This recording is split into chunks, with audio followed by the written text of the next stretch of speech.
ये आप देख सकते हैं सर 7 किलो की LG की वॉशिंग मशीन है, सेमी ऑटोमेटिक। ये वॉश टब है, ये आप देख सकते हैं। ये स्पिन टब है सुखाने वाली।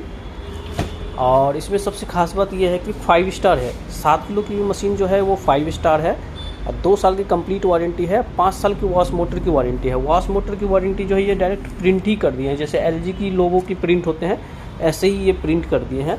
और ये जो है आपको सिर्फ और सिर्फ मिल जाएंगे 12,990 रुपये की। 12,990 रुपये में आपको 7 किलो की मशीन मिल जाएंगे LG की। ये आप देख सकते हैं, बहुत ही प्यारा मशीन है। इसमें 3 वॉश प्रोग्राम है, ये आप देख सकते हैं। जेंटिल है, नॉर्मल है, स्ट्रॉन्ग है। 15 मिनट की धोने की कपड़े की है।